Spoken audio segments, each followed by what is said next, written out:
The Governor's Council on Justice Reinvestment will come to order.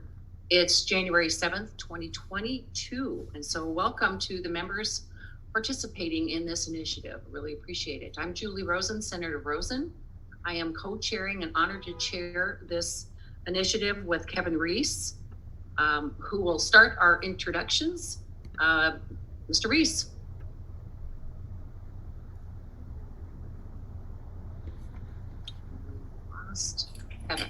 Kevin, you're still muted, Chair. Thank you, Senator Rosen. My name is Kevin Reese, and I'm founder and executive director of Until We Are All Free.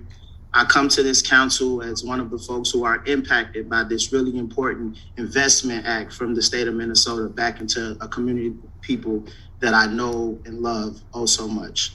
I'm super excited to serve on this council. Shout out to the Minnesota Department of Corrections, who was open to even reimagine what the justice system here in the state of Minnesota looks like. I come to this space as someone who spent 14 years, 8 months inside of Minnesota correctional facilities. And throughout that time, to say that we had a bunch of conversations about what is it that we can do to not only transform and transcend this space.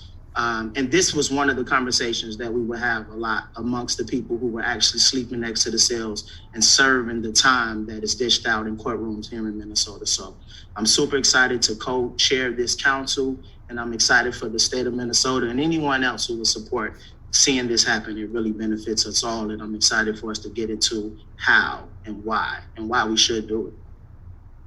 Thank you, Kevin. Appreciate it. And if you don't mind, I'm just going to go with Kevin, and we'll go down the line. So, Dr. Williams, you are up next. Thank you again for serving on this initiative. My pleasure. Thank you, Senator. My name is Rahul Williams. I am a professor of history and founding director of the Racial Justice Initiative at the University of St. Thomas. Very excited for this work for all the reasons that were just articulated. I think it's important and timely. So thank you for having me. Thank you very much, Dr. Williams.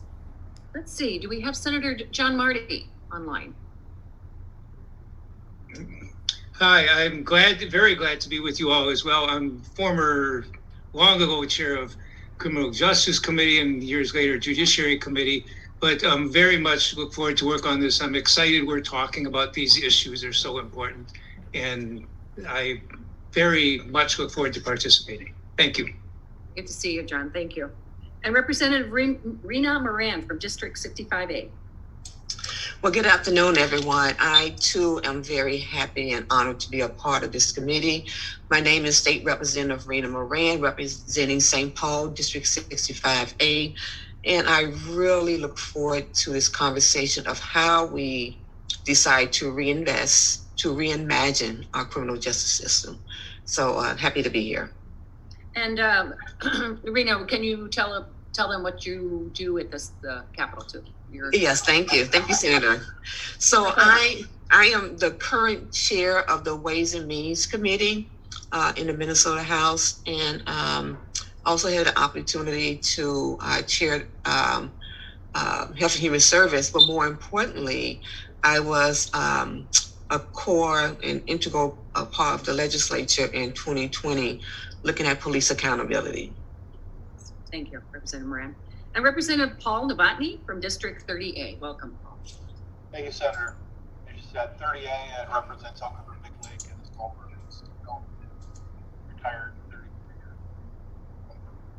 years. Oops, you broke up just a little bit there, Paul. Retired after 33 years with the Sherman County Sheriff's Office. Great. Thank you very much for serving on this too. And then we'll go to the Commissioner Schnell, our Department of Corrections Commissioner. Thank you. Thank you, Senator. It's really great to see all of you, and I'm really excited about this process and what we're going to be walking through on the data and what can come from it. So I'm just excited to be here. Okay, thank you so much. Catherine Johnson. Good afternoon. Thank you for having me. My name is Catherine Johnson. I am the director of Hennepin County's Department of Community Corrections and Rehabilitation. I am also the current president of the Minnesota Association of Community Corrections Act Counties, otherwise known as MACAC. And prior to my time here at Hennepin and DOCCR, I had a 22-year career with the Minneapolis Police Department. And I am happy to be present and here and helping. Thank you, Kev. And Mr. Anderson, Jason Anderson. Good afternoon. Thank you, Senator. And it is really quite something to be part of this group. I'm honored to be here. I'm the current director of Itasca County Probation, and I serve in the capacity as the president of Minnesota Association of County Probation Offices. So the 25-ish counties that have the CPO model, I represent them. I've been with Itasca County for about almost exactly 9 years. Prior to that, I spent about 16 years with the Department of Corrections, adult felony probation parole work, and a lot of evidence-based practices implementation stuff. And I'm thrilled to see Kelly Mitchell in this because I worked with Kelly. I was on the Sentencing Guidelines Commission when she was at the helm there. So pleasure to be here. Thank you very much, Jason. And John Choi, welcome. Hello, good afternoon to everybody. I too feel very honored and privileged to be able to serve the state of Minnesota in this capacity as a member of this group, and really looking forward to serving with the esteemed group here. I also have the great honor and privilege to serve the people of Ramsey County as their elected county attorney. I've been in this role since January of 2011, and prior to that, I was the St. Paul City Attorney, and I served there for about 4 years. And before that, I was in private practice. During my time as county attorney, one of the things I'm really proud of is to create and work on a coalition to do drug sentencing reform. But there's a provision in that bill that we included, which was to start this concept of thinking about justice reinvestment. And I actually drafted that language as a part of this coalition that we put back together. And I'm glad now we're finally able to have a broader conversation about what justice reinvestment should look like. And as a part of that, I think we really have to understand how much our system currently costs, what kind of outcomes that we actually get from it. Because I think in many ways, the public doesn't fully understand the current outcomes that we get for the money that we invest in it. And I know that we can do better. And I appreciate everybody here because I know that we all have the same goals in mind to make the system better for everybody in the state of Minnesota. So what a great honor and privilege to be with all of you today. Thank you. And Kelly Mitchell. Thank you. Hi, I'm Kelly Mitchell. I'm Executive Director of the Robina Institute of Criminal Law and Criminal Justice. We do work nationally on sentencing, probation, and parole. Really excited to be able to focus that attention here in Minnesota, my home state. I'm also currently the chair of the Minnesota Sentencing Guidelines Commission, and I've been serving in that role since 2019. Thank you very much for serving too. Jack Swanson. Thank you, Madam Chair. I'm a Roseau County Commissioner. I've served in that role since 2006. For those who don't know, Roseau County is on the Manitoba border, so I would hope to bring a very rural perspective to this group. And I'm very honored to be part of this group. I think the main reason I'm here is I am chair of the Association of Minnesota Counties Public Safety Committee. Very good. Thank you. And Judge Jennifer Frisch, welcome. Thank you, Senator Rosen. Good morning, everyone, or I guess it's good afternoon. I'm Jennifer Frisch. I'm a judge on the Minnesota Court of Appeals, where I've served for the last 2 years. Before that, I was a judge in Ramsey County for a little over 6 years. And I, too, am just very honored and privileged to participate on this council and produce some really meaningful work for the citizens of our state. Thank you. Thank you very much, Your Honor. And Chairman Kevin Dupuis.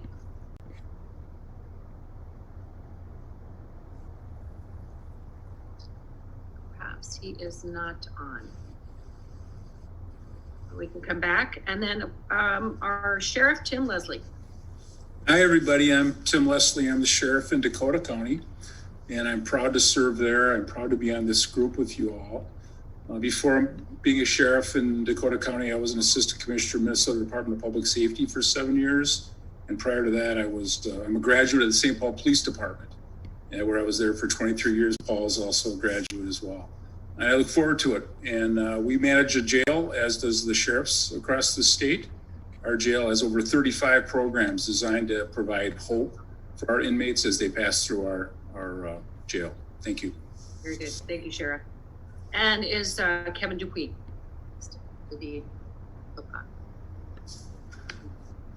Okay, perhaps he can catch up later. And as I mentioned, I'm Senator Julie Rosen. I serve District 23. It's some small rural county south of Mankato. And I'm starting my 20th year.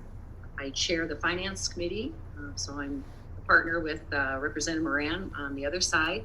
I'm very interested in this conversation because of the financial aspects, the public safety aspect, and frankly, you just need to get everybody around the table to start talking about this and have an honest, forthright conversation and see what we can do, where we need to spend some resources, what's not working. Let's move forward.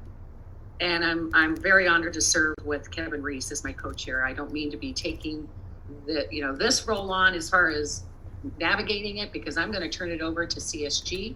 And they're another reason why I agreed to chair this. Number one, Commissioner Schnell asked me, but CSG is an amazing group that I've worked closely with my legislative career, and they have some incredible data and have worked very hard on just narrowing it down to Minnesota's framework or picture when it comes to this. They've done it in 33 other states, and they come with some. They put a lot of effort into this. So with that, I do want to just say before I turn it over to Grace and Michelle, and I hope you're okay with this initial meeting, just calling you Kelly or Your Honor or whatever. Let's just keep it a little informal. Our next meeting, which is on January 21st, we will have public testimony. We may ramp it up a little bit as far as the formality, but right now, let's just get comfortable. And I'm just going to turn it over to CSG and let them run with it. But this meeting today will focus on reviewing the current trends and the priorities of the project. The next meeting, which is January 21st, will focus on sharing the analysis and findings of the team's work and helping to advance the council's understanding of the opportunities and challenges within the established priorities. We are kind of combining that into this meeting too. And then we're going to build a consensus on potentially policy options and the delivery of a comprehensive justice reinvestment policy framework. The very last meeting, which is January 28th. A report is due February 1st, very short timeline. So I really appreciate you guys giving your Friday afternoons to this. But like I said, we need to start the dialogue and everybody needs to be at the table. So with that, I am going to turn it over to Grace Beal-Call and Michelle Rodriguez, who I've been working closely with, and they have more from their team. And they have the PowerPoint that was also sent to you, but we're gonna share it on our screen. And all the questions that you have, just raise your hand. They're gonna answer them. Kevin and I are gonna back out and let Grace and Michelle take it over. Thank you. Thank you, Chair Rosen, and thank you, Chair Reese. We're here, like we made it. This is great. Even just getting everyone in this room feels like a huge accomplishment on behalf of the CSG Justice Center team. My name's Grace. I actually am calling in today from a little town in Iowa, Nevada, Iowa.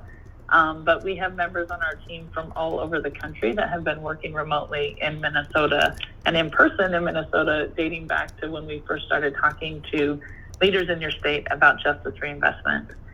Matt, I think I will use the slides to kind of walk us through and introduce folks. So if you don't mind queuing that up, that would be great. But I would be remiss if I didn't just take a minute and smile broadly at the folks in this room for all the work. And I really couldn't appreciate your time and energy and all the conversations that led up to this meeting today. So thank you all for being here. And thanks especially to Chair Rosen and Chair Reese. So I'm calling in from Iowa. I'm joined by 6 other people from the CSG Justice Center team. Michelle Rodriguez is really our team lead and is the one keeping us on track and on point with what we promised to deliver for the state. Michelle is in Sacramento, California. Madeline Dardeau is calling in from Florida. So Marissa, she's just around the corner in Pensacola. Madeline worked in Oregon before. David's in Connecticut. David is our supervision specialist. You're going to hear a lot more from him next month. Really in looking at our supervision assessment and what we were able to learn in the 80 some odd meetings that David has done since September, alongside other members of our team. Jessica Gonzalez-Bricker is a policy researcher. She's in Austin, Texas, and led most of the data analysis and the policy research for the project. And she's supported by her colleague, Matt Herman, in New York. Matt's newer to the Justice Center, but brought some pretty mean analytical skills to this party. And we're pretty excited with what the modeling he was able to do to help us really start to pinpoint what's working and not working in Minnesota across 3 supervision systems.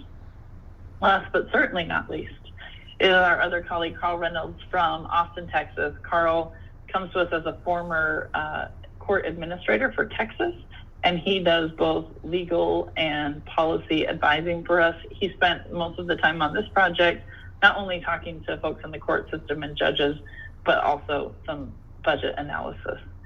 So super happy to be here, and thanks, Matt, for helping us with the slides.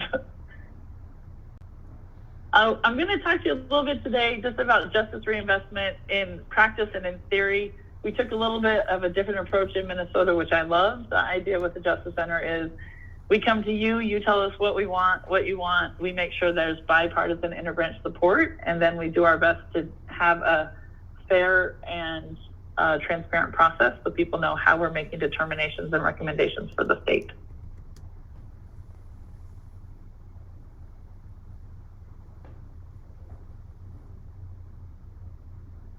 For those of you who don't know, just to be really clear about how the Justice Center and CSG is situated in the world, we are a membership organization by all elected legislators across the country.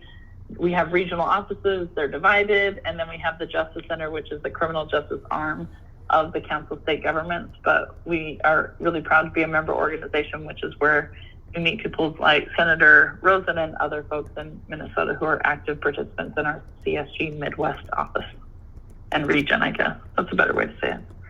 But at the Justice Center, our goal really is to bring people together to drive the criminal justice field further and faster and imagine new ways that we can be working with criminal justice systems to have better results. We do policy change, and we have a team of experts, some who have been here for 6 months and some have been at the Justice Center for over 10 years in learning what other states do, what's working, and helping folks like yourself come up with really practical solutions to some pretty big criminal justice challenges.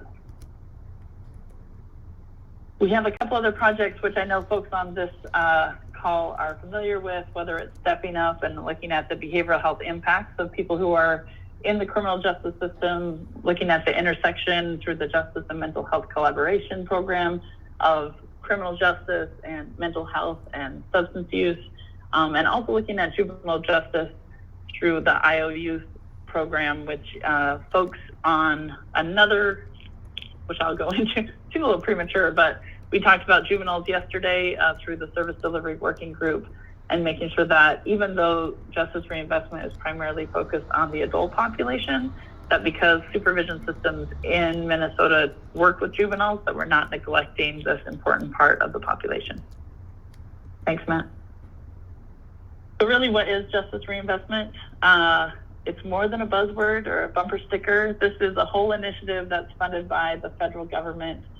Chair Rosen mentioned that we've done it in 33 states, and this is the first time Minnesota has ever done a process like this. There are some key elements to justice reinvestment, and one of the reasons why I love doing big system change this way is that in order for a justice reinvestment project to really launch and kick off in a state, it requires executive support, judiciary support, legislative support, and in Minnesota's case, county support, in order to make sure that whatever we come up with already comes with interbranch bipartisan agreement. We're coming up using the independent analysis of the Justice Center to come up with some solutions that are going to really move the meter, and doing it kind of in a big systemic way, so that you all, whether you're the person on the phone that's running the county program, or whether you're someone who's situated as a former person who's incarcerated or somewhere in between, that we're all looking at sort of the same challenges and using the same data and assessment work to come up with the solutions. We do it in 2 pieces. This is part of our initial phase. We're diagnosing the problem, right? We're looking at the independent data. the goal is to not only come up with a report in February, but pass legislation, pass some administrative code, lead to some organizational or policy change on the local supervision level to have people just doing the work differently and in a way that gets better outcomes. And then once we pass all those things, we're going to have another team that's going to come in, and Madeline is a key part of this team. So you get Madeline a little early, which is great, to help make sure that what we agree upon, what we pass, what we decide to do and work on in Minnesota, that with fidelity, it's implemented from all over greater Minnesota to the urban centers and across the state.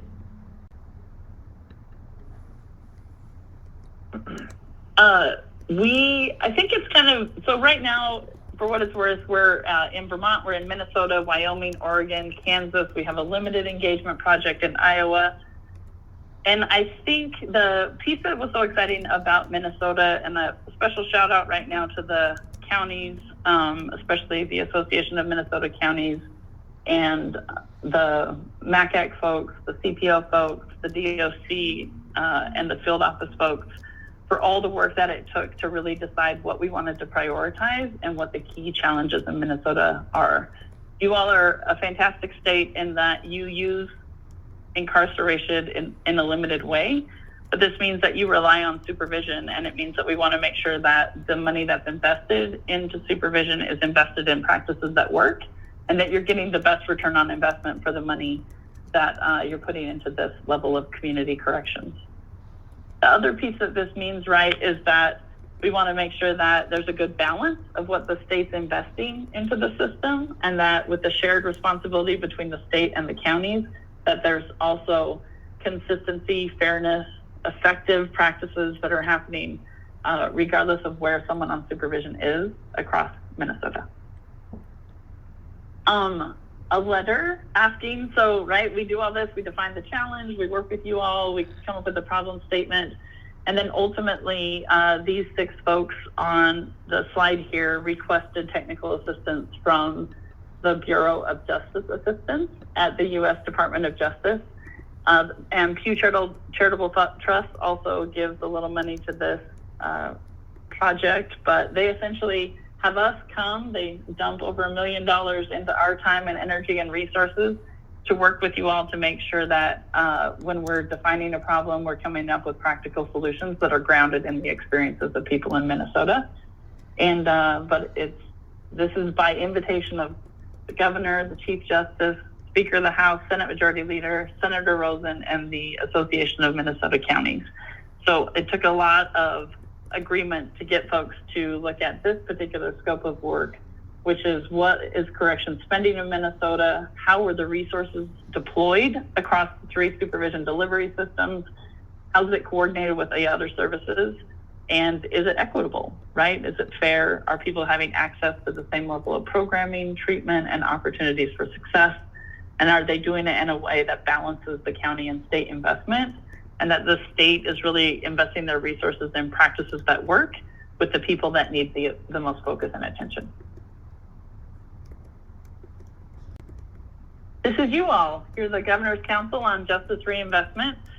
We did things a little bit different in Minnesota, which I love. My favorite part about working on these projects is we customize to what works for you and your approach and what's the right level of engagement and form of engagement. So in Minnesota, we have 2 groups. We have you all, which are the 15 chosen ones to spend some time with us in January looking at the work of this second group, which is the Delivery System Working Group that's working in concert and in parallel with you all. So I'm trying to think, it's been several years since I first set foot in Minnesota as part of the CSG Justice Center team that would be working on justice reinvestment. But in with real commitment, about a year ago, we started with a small group of concerned supervision directors and DOC field offices and administrative folks from the DOC. We started looking at what budget cuts meant, what practices meant, and out of that, House File 63 was passed, which essentially said, we need you all to get together. We need you to come up with what a base level of service is. We need you to consider and think about tribes. And then we also need to have you work on a sustainable way to fund community corrections in the state that balances the state and the county investment. So through House File 63, early last fall, this group of folks has been meeting, rolling up their sleeves, talking about assessment results, walking data through with us, really thinking about some of the findings and slides that you're going to see in January as part of this Council on Justice Reinvestment. And because we really wanted a polished thing to bring to you all. So you're going to see some of the data here. There's additional slides. We're trying to give you the best of the best that really popped out with us about what the real challenges are, what the real solutions are, and everything that we're bringing to you has been vetted, grounded, talked about with other folks who are practitioners of behavioral health, who are on the ground supervision officers and directors, who are victims of crime, who are folks from around the state that have on the ground practical experience in working with communities on supervision.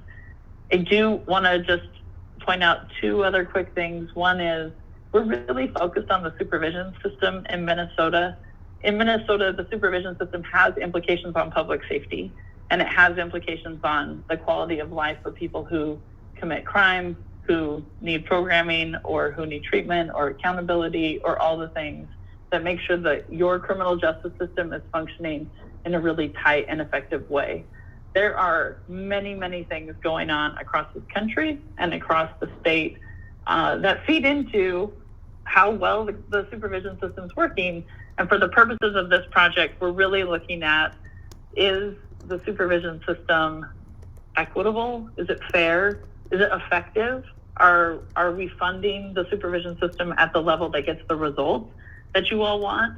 And then can anyone across the state, regardless of the crime they committed, if they're of similar risk and of similar needs, do they have access to what they need to be successful, not commit additional crime, and have the level of supervision that keeps our community safe and keeps other crimes from happening, which I know are things that everyone on this call really cares about. So I know that as we lift up what the delivery system working group has been thinking about and focused on, there's going to be some other questions that you might want to have answered, some other things that you see intersections or ways that other projects from where you're situated in the world in Minnesota, how it overlaps. And the thing that I would just invite you all to do is raise questions in this room, in this Zoom, raise them here. You're always welcome to hit up folks on our team across the country. We're in all sorts of time zones, so you can reach any one of us at any point of the day. And just make sure that if you have questions about what's working, what's not working, about the opportunities, about the supervision, about community and county roles and investments in supervision, that we're really using these next 3 weeks to prioritize answering that question and then identifying things that, based on the interest and needs of this group, that we can pull some threads additionally to make sure we're not leaving behind public safety, we're not leaving behind some of the other key things that are important to the state at this time.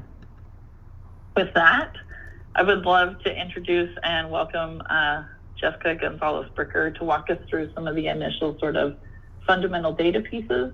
There's a couple of points in the presentation where I swear we're going to stop talking, which is good news for everybody. And we want to hear your questions, your thoughts, any reactions, anything along the way. I'm going to do my best to facilitate it. You're welcome to use the chat, welcome to use your raised hand. But in terms of sort of getting our sea legs on council meetings, I'm going to go ahead and field those questions. And then, as Chair Rosen promised, we might see a little more formality next time, but we're going to keep it casual, get to know each other, and really dig into some of the good data that our research division has looked at and the service delivery group has vetted and talked about. So thank you all. So glad to be here with you today. And Jessica, the floor is yours.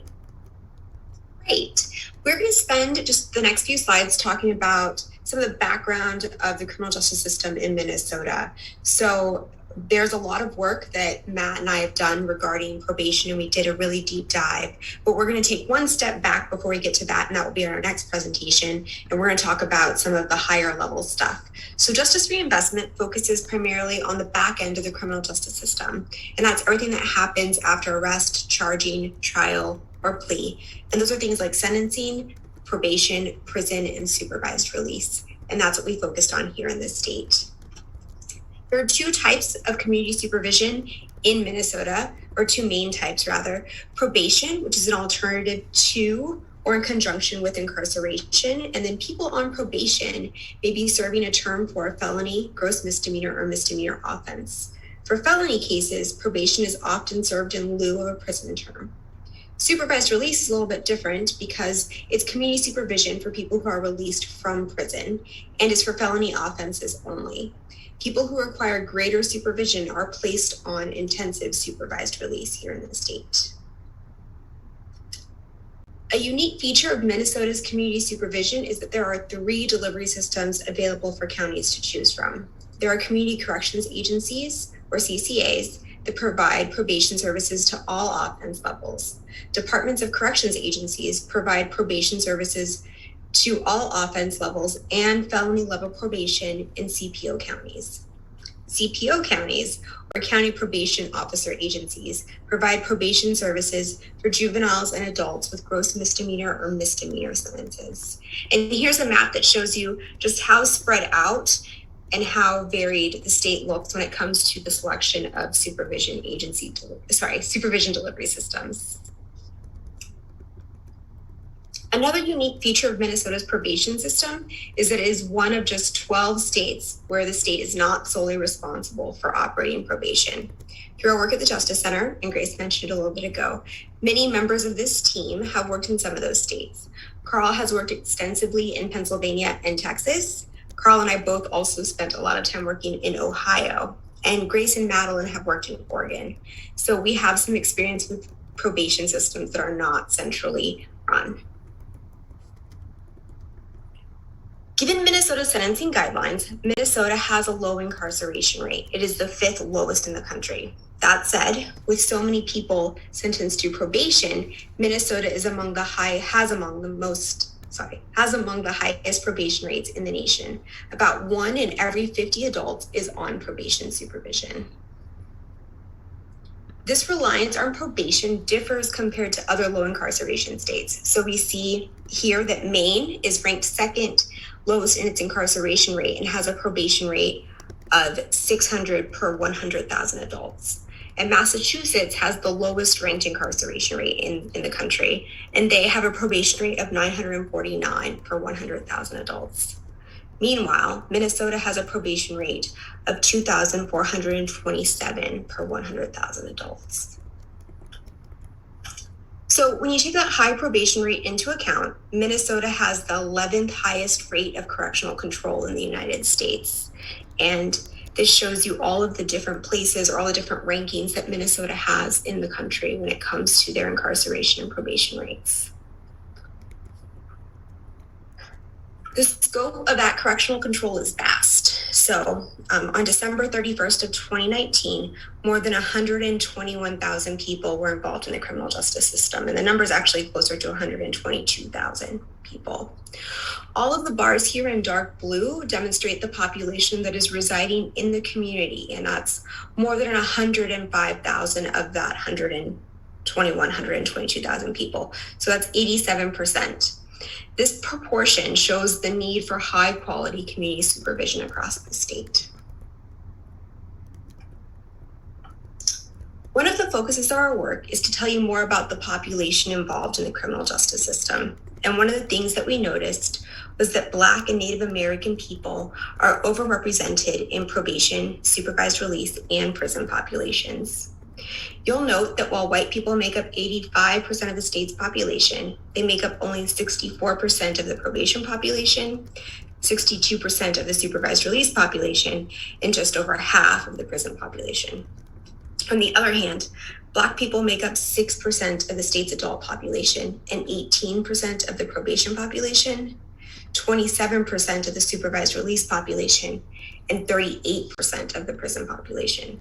For Native Americans, they make up about 1% of the adult population, yet 6% of the probation population, and 8% of the supervised release and prison populations. As I mentioned earlier, the sentencing guidelines often place people on probation rather than sending people to prison. Sentences to probation make up about 3/4 of all felony sentences. Native American, Black, and Hispanic people receive sentences to prison more often than white or Asian people.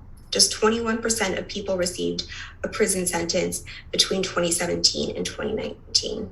39% of white people received a stay of imposition, which calls for supervision that will allow a felony to become a misdemeanor on a person's record after supervision is complete. And 41% received a stay of execution, which is a traditional probation term. Comparatively, 27% of Hispanic people, 25% of Native American people, and 30% of Black people received prison sentences. When it comes to those people who are admitted to prison, new sentences are just a proportion of those admissions. About 38% of people entering prison come in on a new commitment. More than 60% of admissions are due to a supervision failure, with the largest proportion being for a supervised release revocation that does not have a new offense. The disproportionality that we mentioned earlier was also apparent in prison admissions. A larger proportion of prison admissions are due to supervision failures for Native American people compared to people of other races. For women entering prison between 2017 and 2020, 43% of those admissions were for probation revocations, compared to just 19% for men.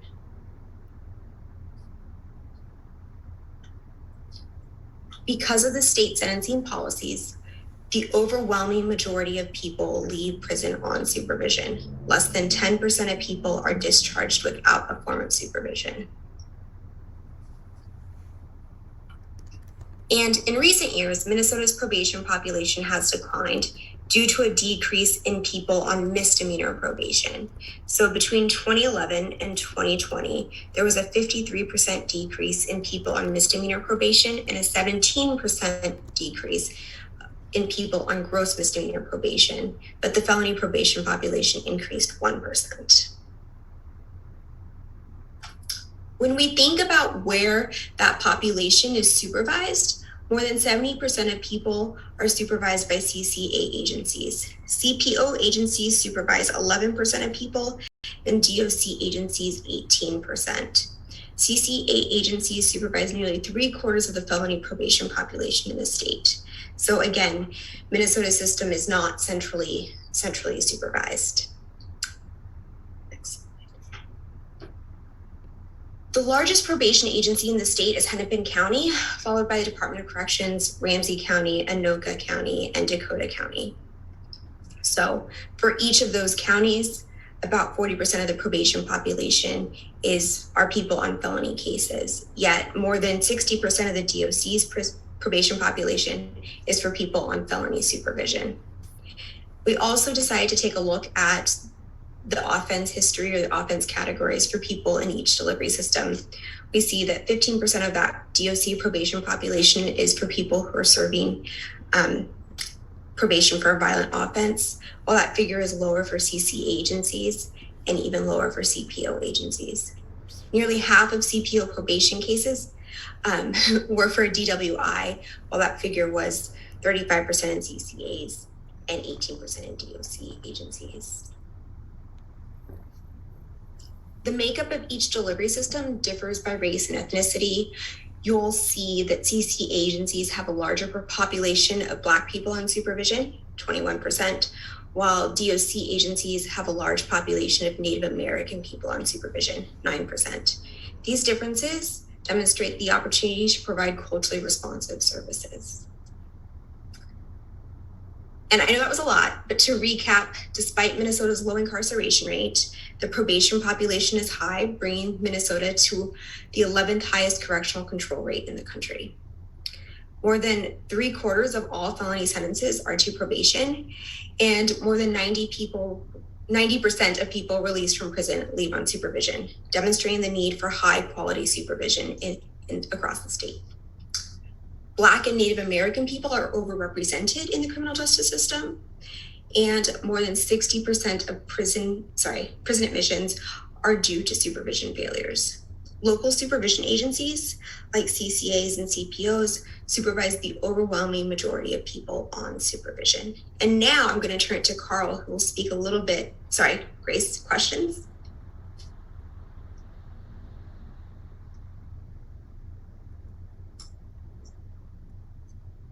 We can't hear you, Grace. Sorry. That sounds right. Thank you. Sorry, everyone. At least once a day, I have to do that.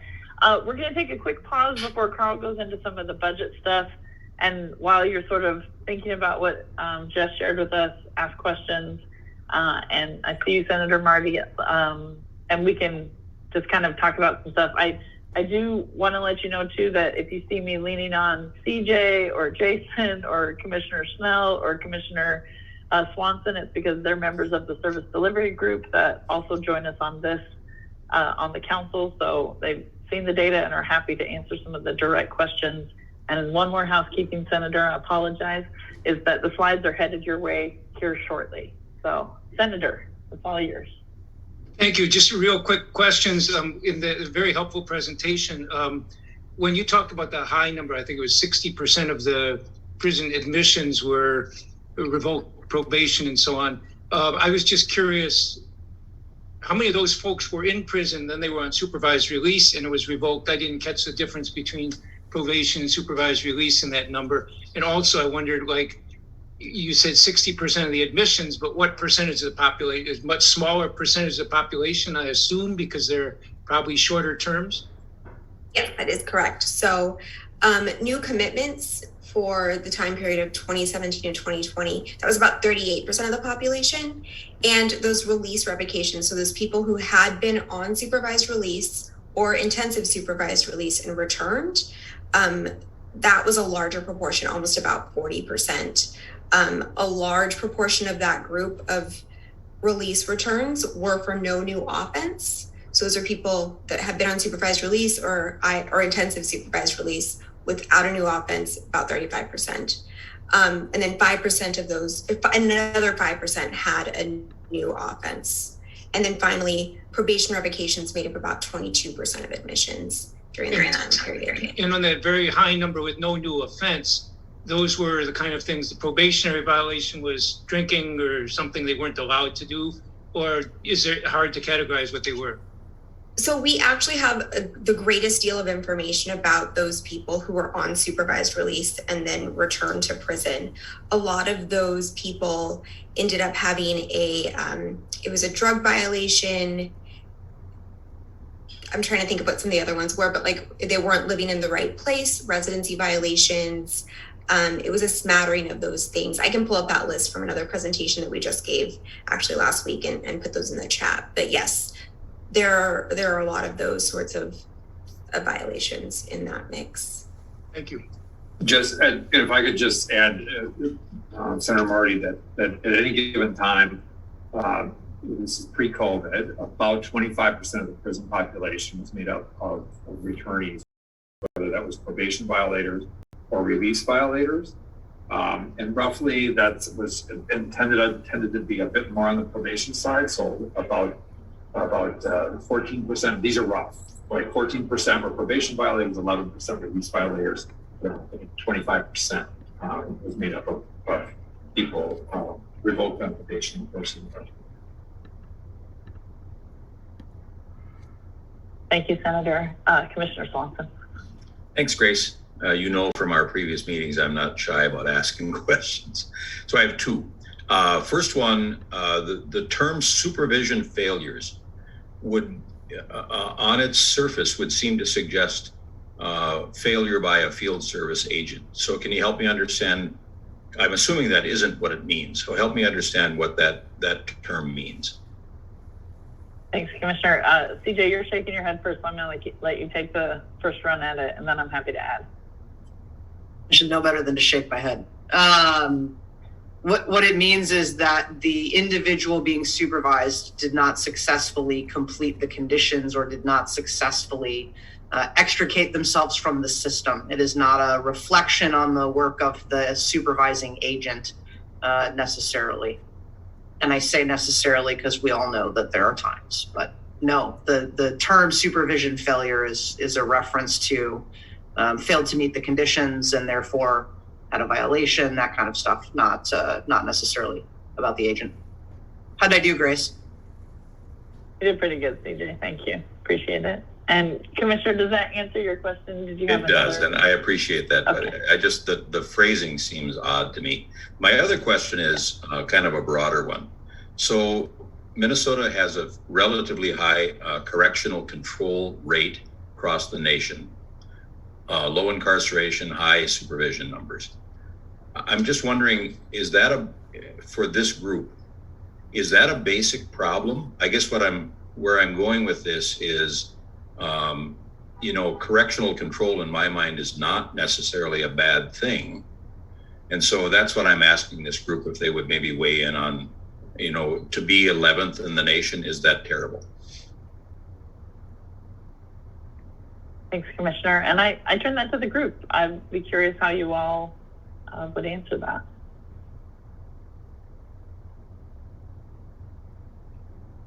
Well, I would say yes for the people that makes up the percentage that allows us to be the 11th in the nation. And any form of correction for a human being don't feel good. So although we have the highest rate for supervision in the community, it's just a gateway for the perpetuating cycle of poverty and crime and punishment. So it's kind of the perpetuating gateway of folks having this feeling of being supervised or monitored, which don't give a lot of space for human error. So now human error is turned into supervision incompletion, violation. And anytime we have these conditions with human beings and the punishment is to take you out of the community, you don't have a chance to earn, you don't have a chance to be a productive member of the society. I think it's a problem. We could do better. Thank you, Chair Reese. Jason. Yeah, Chairman Reese, you stole a lot of my thunder there, but I would echo that. I think it's just a matter of, and this is a difficult thing to tease out, is how much is enough? If other states who have less than significantly less correctional control, if they're experiencing, similar outcomes, what are their crime rates? What are their, what are we getting for it? And not just from, and I'm not making light of, but not just from a social justice perspective, but from a fiscal perspective. We shouldn't have, we shouldn't be spending money on things we're not. Now, we haven't gotten to the spending yet, and we look at how little Minnesota spends on corrections, you're going to get some different answers from me. But philosophically, and is too much corrections a bad thing? Yes, too much of anything's a bad thing. And this is the longest I've ever been in any meeting and not talked. So, finally, yeah. I was impressed. I was keeping track of it. Yeah, Sheriff, go ahead. Yeah, I think there's a return on investment question that has to occur here. Is Kevin's point's well made. If we're spending X, but we're only receiving Z back from that investment, then we need to challenge our questions and our assumptions on whether it's working or not. Some of this is feel. I hear a lot of anger towards offenders, and again, prison is not for those who are mad at; it's for who are afraid of. Are dangerous to our communities that will reoffend. That's what prison is for. And my story, and Jack's heard it already. I apologize, Jack. Is that on February 2nd, 2020, I had 282 people in the Dakota County Jail. 6 weeks later, COVID hit. We put a team together to try to keep people out of our jail as much as possible to avoid that spreading into the staff and other things. And on May 2nd, we were at 71 people in the Dakota County Jail. We've never been that low. That's 30 years ago that we had that many people in our jail. The sun came up the next day. And so now I'm back to 163 today. And so somewhere in there, there's an opportunity. And so that's, I'll shut up now. Thank you. Thank you, Sheriff. Representative Novotny. Thank you. I had an original question I raised my hand for, and I'll get to that. But if we're 11th overall when you combine incarceration and probation, but we're only fifth when it comes to incarceration. When we have states with more incarceration and less probation, what happens then? Was just what came to mind when Mr. Reese was talking. Has anybody looked at that combination?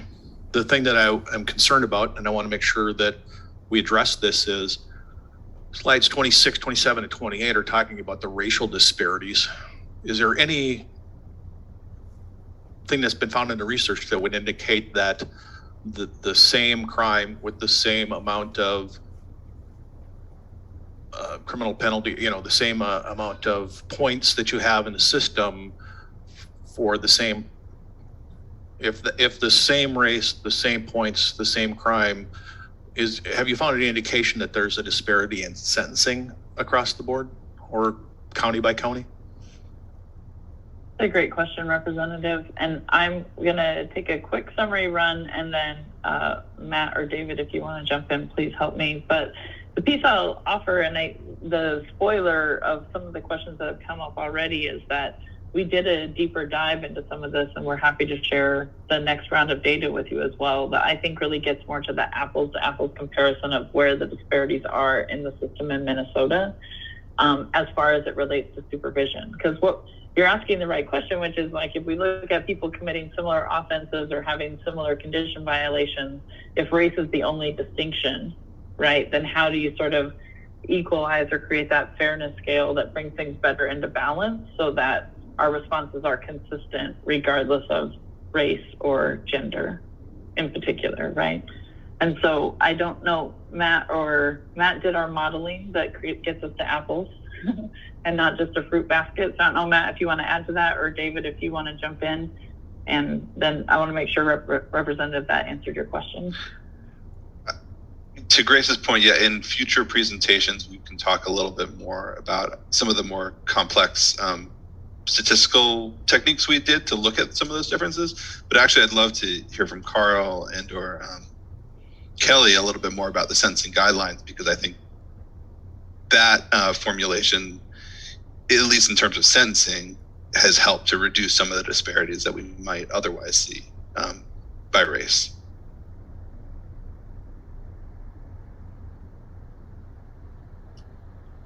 Yeah, and I'll say I'm not prepared to talk about the sentencing guidelines today, because it's the same thing. Like, we'd have to do the statistical modeling to be able to say that for sure. The commission staff has not done that work.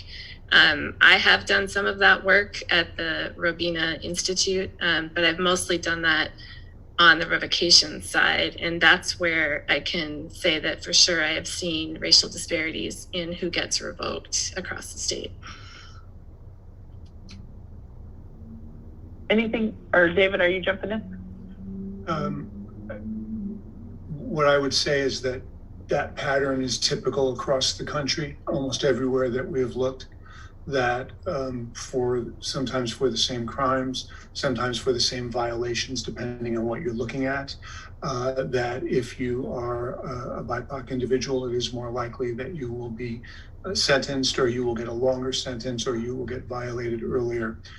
So if that's not happening in Minnesota, Minnesota will be almost the exception to anywhere that we have looked thus far. Hopefully we will have more accurate data in the near future to be able to really look at that issue. One of the things that I did see when I was doing my assessment is that across the board, the supervision agencies' staffing don't reflect who it is that they are serving, who it is that they're overseeing. And we know that that always plays a role in increasing disparity. Not talking about any intentional increase, on purpose, but we do know that when people that are supervising folks don't mirror the folks that they're supervising, are culturally different, and perhaps don't fully understand those cultural differences, that you see higher failure rates routinely.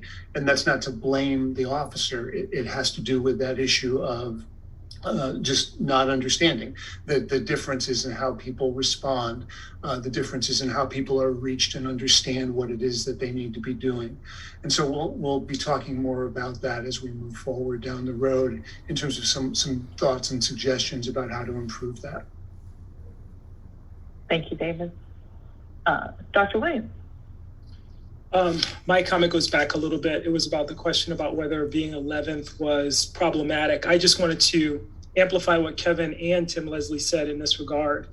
In the late 1960s, Minnesota was at the lead of a reform effort headed by the Minnesota Department of Corrections under Paul Kevy. Eventually, he'd go off to Delaware to try to implement reforms there and also in Virginia. But at that point, part of the philosophy that Kevy was pushing was this idea that transitional or decarceration was about ultimately getting people out of the system. So to have a system where we are talking about overrepresentation of people who are still under supervision is somewhat problematic. It's not, as Kevin suggested, to have large numbers of people who are in the cycle, but to think about ways to help them successfully transition out of being under supervision, particularly for minor offenses. I also appreciate David's historical perspective, because I think this is part of the challenge in this moment, to look back historically at things that have been attempted in the past and then abandoned, which actually were quite promising, but ended up being derailed because people didn't have the political will to say, we know that, as Tim Leslie suggested, these types of strategies can work, but we're more content to go back with the more staid approaches that clearly are producing challenges for us. Thank you, Dr. Williams. I want to take a little bit of what we've heard, and then I want to push it like a little bit this way, which is to say, I don't know if 11th is the measure, but when we're coming in as an independent assessment of the criminal justice system and people on supervision, what we're looking at is not if you're 11th, but if those people that make up the 11th are the right people to be on supervision, right? With the right, and to the Minnesota question specifically, is not only is it the right people on supervision, but are they receiving the right level of supervision? Are they getting the right access to programming? Are the communities built in a way that can provide the, ways for people to be successful, for people not to, commit additional crimes, for people to come off supervision because it's safe to the public, it's better for the person, and because all the good things have happened, right? And I know one of the things we've talked a lot about in the service delivery working group is like how we're measuring that success. Because when we talk about failure, when we talk about recidivism, we're really kind of boxing in our story of how we talk about supervision. And I do think there's something to say, what did the person complete treatment? Did the person stay connected to their family? Did the person get housing? Did they get a job? There's like all these measures that paint a more realistic and complicated story about, as humans, what makes our lives better and helps us get from like place where maybe we had the worst day of our lives or made a really terrible choice, or maybe we're a danger to society, to a successful place where we're back living our best lives. Representative Novotny, you said something. Oh yeah, sorry. Chime in really quick. Yes, in the society, when as long as we have this criminal justice system that deals with the people that we're afraid of, like Sheriff said, or that we're not safe in community. Either we choose to incarcerate them or put them on supervision, we are making an investment. So the question that we're asking here is, what are we doing good with that investment? And what could we possibly do better to make wiser investments in ourselves and in each other? Thank you, Cherry. I couldn't have said that better. And Representative Novotny, you asked another question I think kind of goes in tangent with that, and then I want to make sure if folks have other questions that we get a chance before Carl walks us through some initial budget stuff. But I mean, the agony and the opportunity of working in Minnesota as someone who's done this work for about 7 years is that we are really focused on the supervision system. And your question about that balance between prisons and supervision is one I think is a really traditional criminal justice problem statement, which is, do I have the right people behind the right level of security who are incarcerated? And if not, should they be on supervision instead? And so in some ways, it's a really excellent challenge and interesting place to say, actually, I want to know if, when I'm looking at the supervision population in Minnesota, not only are the right people incarcerated, but are the right people on supervision? Are they receiving all the things that they need in the community? And usually that comes down to it can be oversimplified to just an investment question. It's really expensive to incarcerate people, and it's not always as effective. It's much more cheap and much more cost effective to supervise, and also more effective. And the opportunity of this project is to say, oh, and also now that we're focused on the people who are on supervision, is it working? Is it fair? Is it effective? And is it resourced at a level where people really have all the opportunities that they need? If I could just ask one real question real quick, and Commissioner Schnell, I apologize for putting you on the spot. Am I doing the math right? About a third of the population is under supervision from the state DOC for crimes of violence? Crimes of violence specifically, is that or just general supervision? You're talking? Well, it goes back to the question that Sheriff Leslie had. Are we saving our prison space, the incarceration slots that we have for the people that, as Kevin Reese said, that we fear? We've got a lot of felonies that make up the overall population if I'm reading the chart right, about a third of the population that DOC supervises are crimes of violence, and are we putting the right focus on them? But I think right now supervision, the DOC supervises about a third of the people that are on supervision, on correctional supervision are by us, and then CCA and CPO supervises, on the felony side, CCA, Community Corrections Act counties supervise 70%. But when we look at, I think the core question, I think we'll probably get to this, is when we look at who it is and those people that we are mad at and those who we are afraid of, that's really a question of risk. And I think that's some of the areas that we will focus on. And we certainly have been having a lot of these conversations in the supervision work group. And I think to ferret that out is going to be one of the tasks that I think that we've certainly been talking about. And this group will ultimately review that data. But I think that is a spot on question.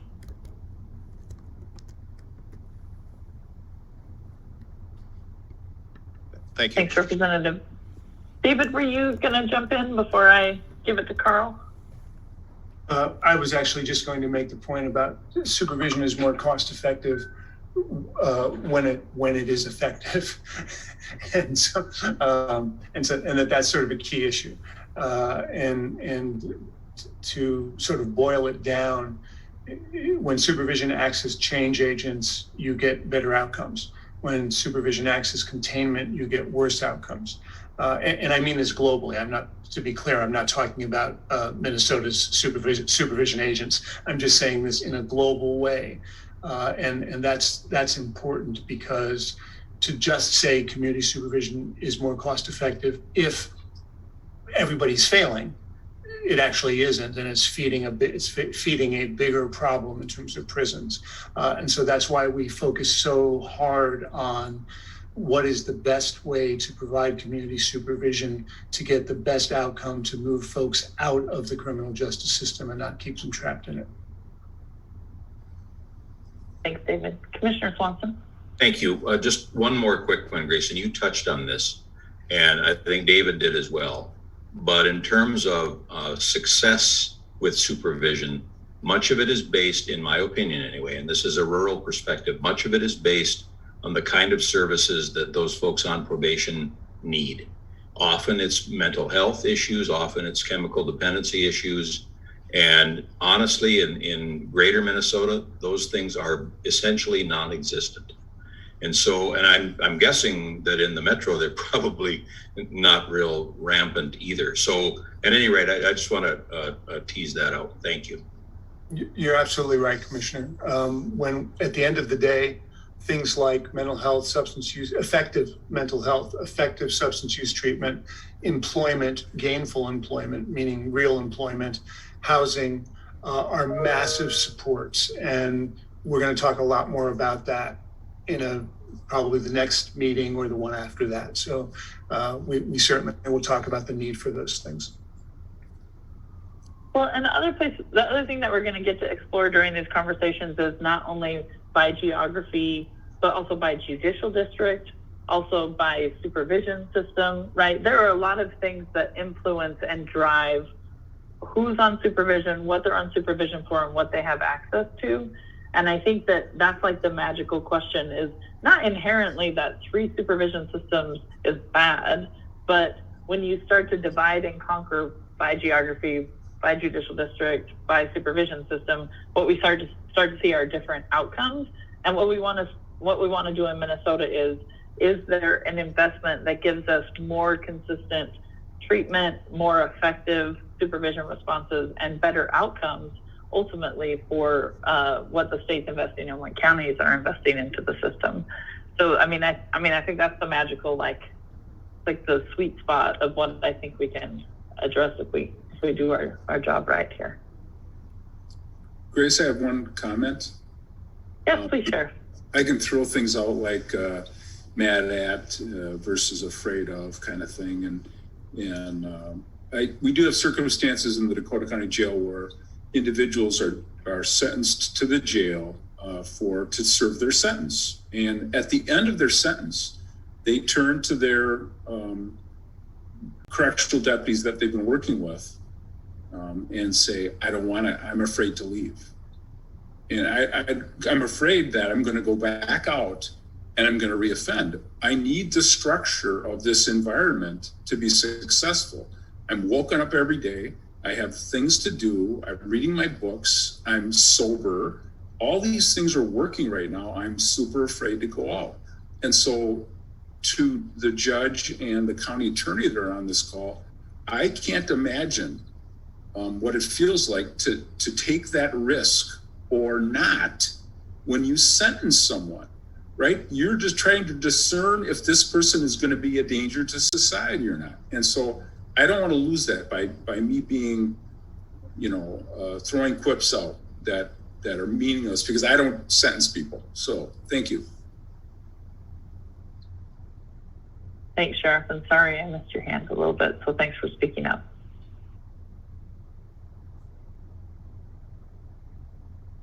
Yeah, Chair Reese? No, I was just going to tell the sheriff, thank you for saying that. That's back to the investment part. There needs to be more investment for those spaces. What happens when folks walk all the way to the end of the road and they turn around and they say that there is no space for those folks to go and do. And that's the part where we can choose to intentionally invest in a space that right now there is no investment in. There's many folks Thank you, Chair Reese. Thank you, Chair. Chair Rosen.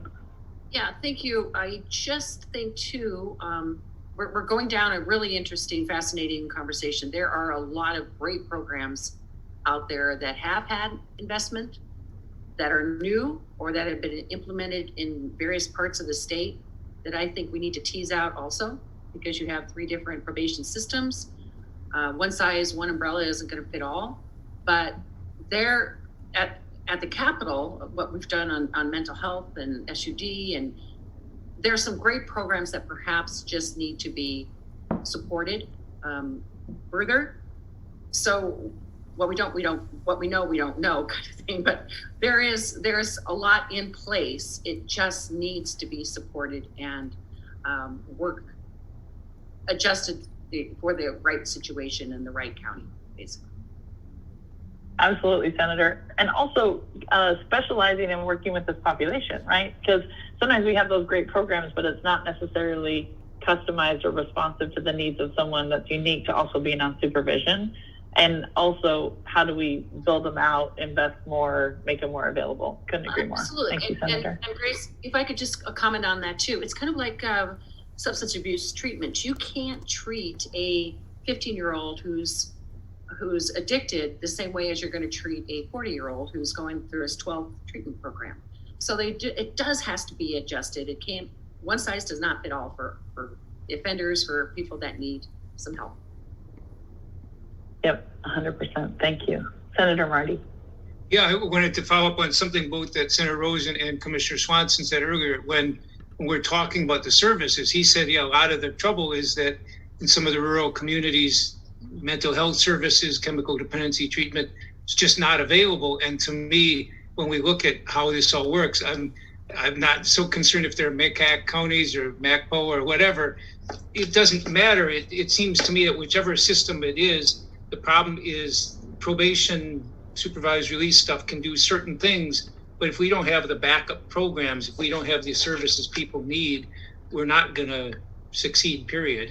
And I'm looking forward to the budget stuff, but I wonder how that ties in, because mental health things might not count under this, but that may be an area where a huge investment would be a big help. Thank you, Senator. I agree. CJ, and then Mr. Troy.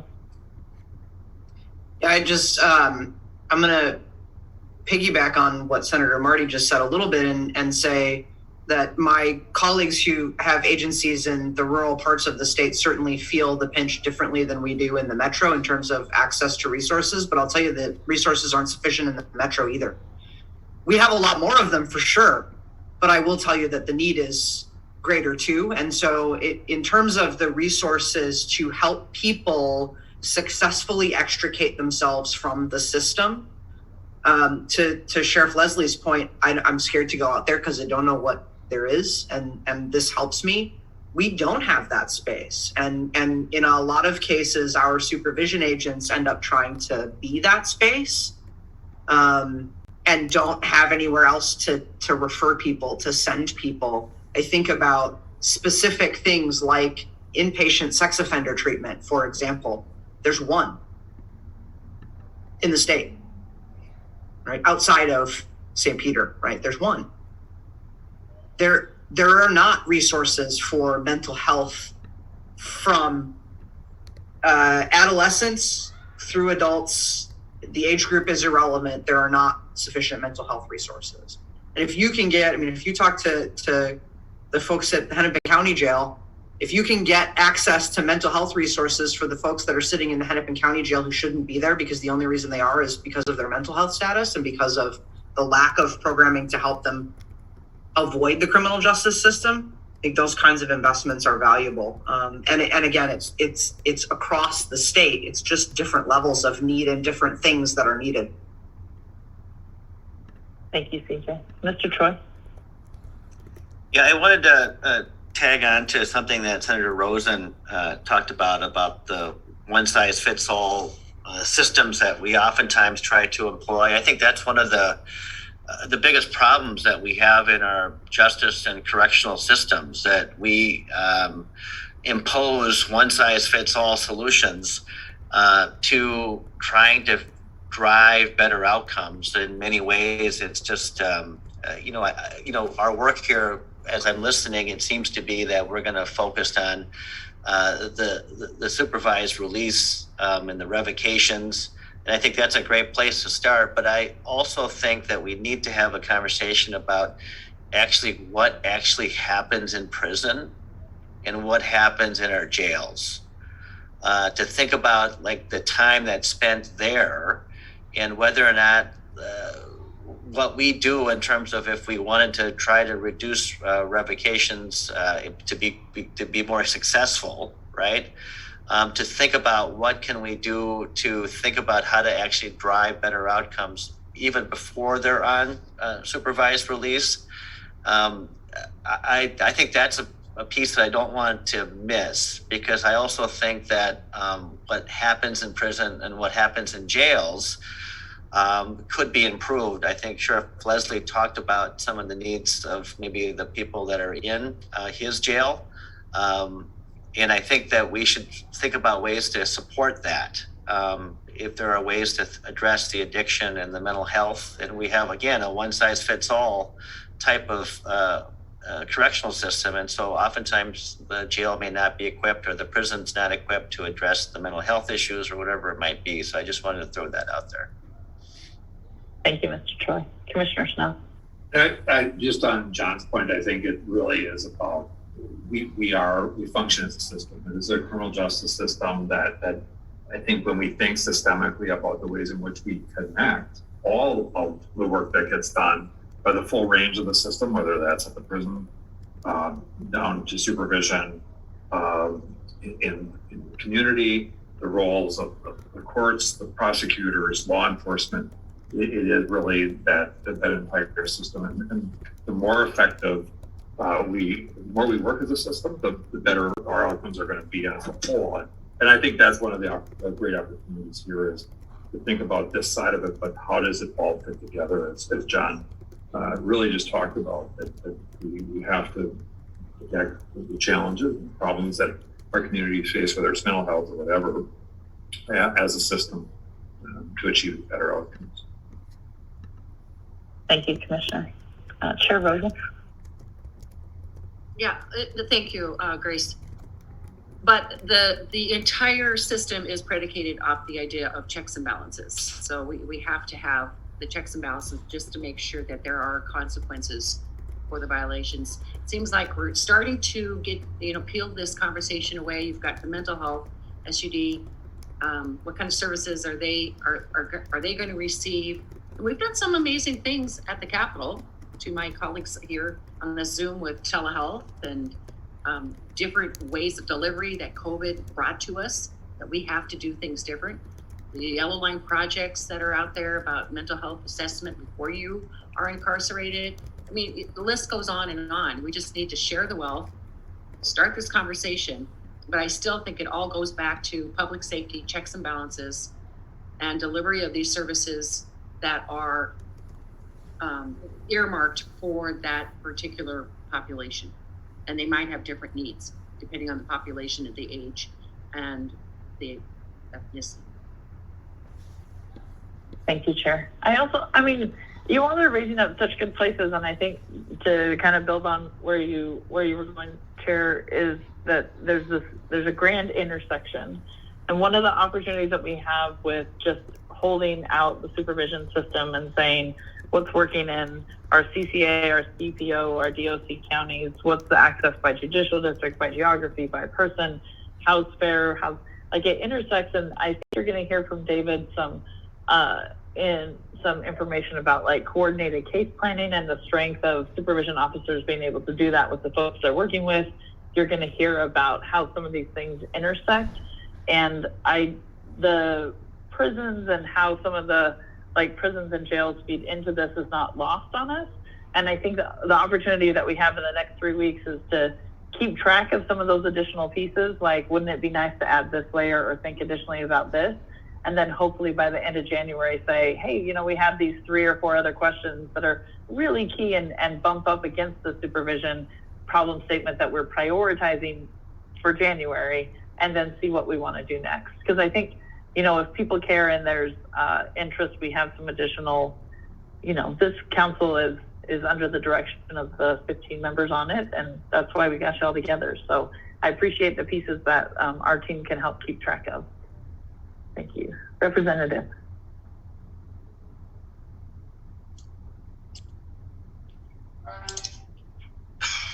So I was just looking at the chat that talks about the top violations that we all can see. And, this has been 2021 and has really been a time about accountability, right? And holding people accountable for their actions. But as you know, we have high probations here in the state of Minnesota with not enough resources. So if the violations around programming, and then you're not doing it because we don't have the resources, or residency because you don't have housing, we're going to get the results, those type of results where, we see this recidivism happening, right? Or they're in violation. So my question is, for those states that have that low probation, are we seeing large amount of recidivism, or people are reoffending? Is that happening at those high numbers? Because we could simply say that we're putting way too many people on probation and we just need to let them out. Maybe that is something that needs to happen. But I would like to, hear, or see some data in those states with the lowest probations to see whether or not they have high reoffending or, happening. The short answer is that it's all over the place, but there are many states with low probation and low incarceration rates that do not have spikes in crime. In where I live in Connecticut, we dropped our prison population by half. We cut our probation population. We have not had a spike in crime. I mean, there's always a little up and down, no matter where you are. What becomes key is whether or not the activities that the state gets involved in, a state gets involved in, are the ones that the research tells us make a difference in terms of improving people's lives, in terms of lowering recidivism or improving success. Those are kind of the things to look at. And accountability is very important. But there excuse me, my phone is ringing at the worst time.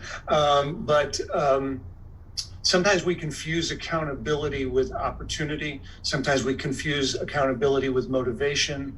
And so we sort of lump everything under one sort of one size fits all, if you will, kind of title.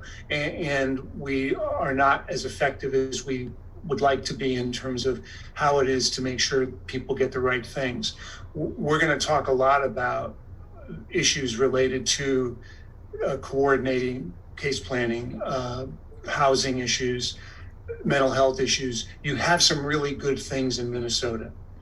You also have massive differences about quality of these things based on my 80 meetings looking at this. You also have massive differences about availability of these things. And so you don't want a one size fits all approach, but you want to make sure that the principles are the same across everything. And then once you have the same principles that you know matter, will work, make a difference, then you have to figure out how you do that. Excuse me, how you do that. What's the difference about how you can make it work in a rural area versus in an urban area? What's the difference if you have these cultural issues versus those? That you don't want a one size fits all there, but you do want to follow the set of principles that we know the data tells us make a difference in people reoffending less, succeeding on supervision more. And to be really clear, because it always sounds like, I think too often it sounds like supervision gets beat up. To be really clear, part of the problem is supervision can't do it by themselves. There needs to be these other folks involved. There needs to be the employment folks involved. There need to be the education folks involved. There need to be the housing folks involved. There need to be the welfare and insurance folks involved. It is unreasonable to expect that any supervising agent, no matter how good they are, can make something work when they have nothing to work with. And so we're going to be talking a lot about that as we move forward. Thank you. I love all the teasers. Yeah. Thank you, Representative. I love all the teasers, like, stay tuned. And good news, you only have to wait like a week and a half. It's like perfection. Yeah, thank you. Carl, can you take us through some of the budget slides? I want to make sure we get through at least the content we brought to the party today and we kind of go from there. You bet. Thank you. Thanks, everyone, for your comments and questions.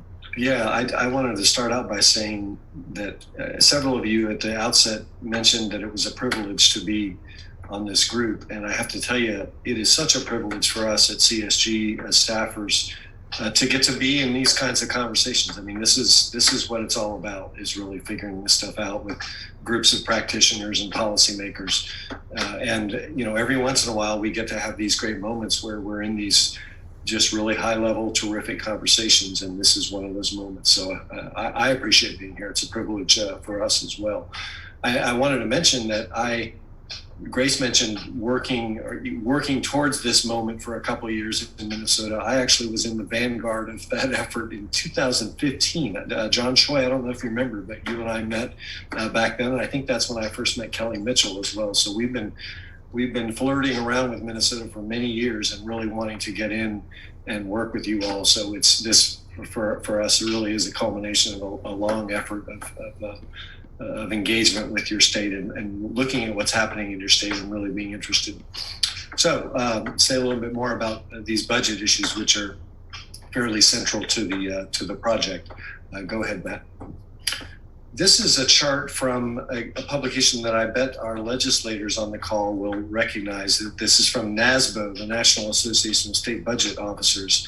So it's a person from every state who works on the state budget, some legislative staffer typically.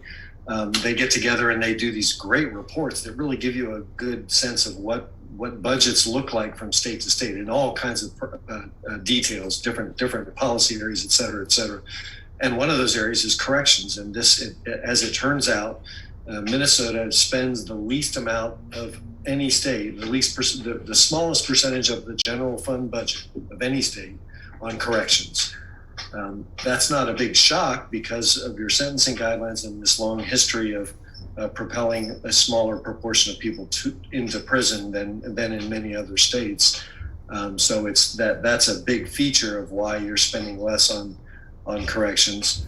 But I think there's also in the mix is the fact that a lot of what we're seeing is a lot of the budgetary expenditures for supervision are happening at the county level, not at the state level. The state, and we'll show you a couple more slides to talk a little more about the state appropriations, but it's pretty clear that county investments in supervision are a huge part of what's going on in Minnesota.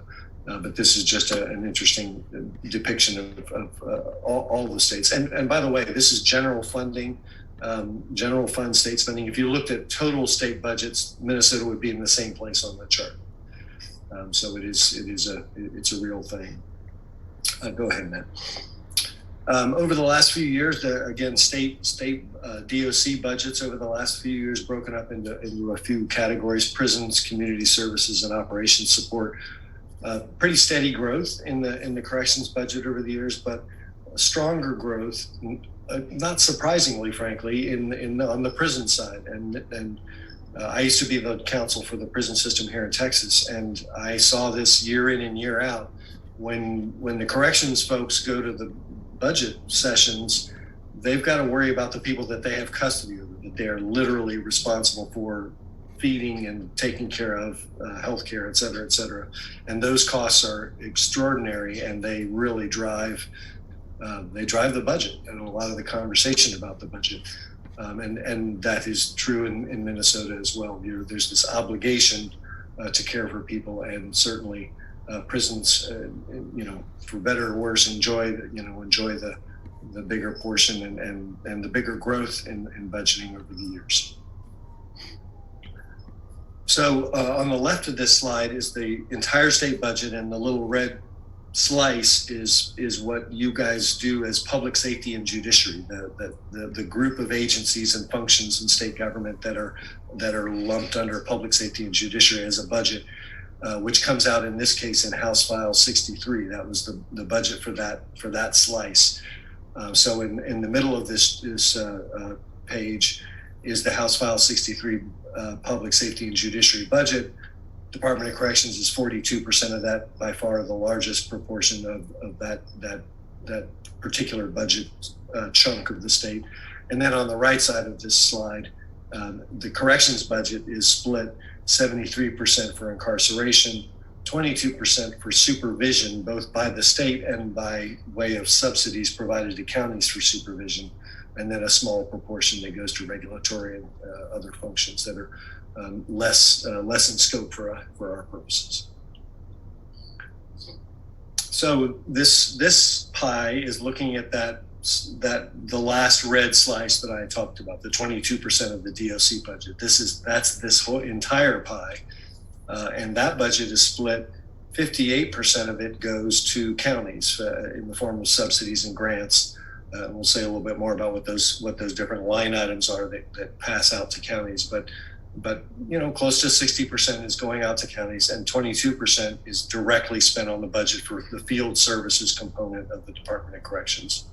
A lot of other stuff that kind of going back to, I think, John Choi's point about what happens in prison, a lot of other things affect that supervision function, and those are in the 20% in the light blue on this slide, the things that the DOC is doing to prepare people to be released and so forth. So there's a lot of mixing in there.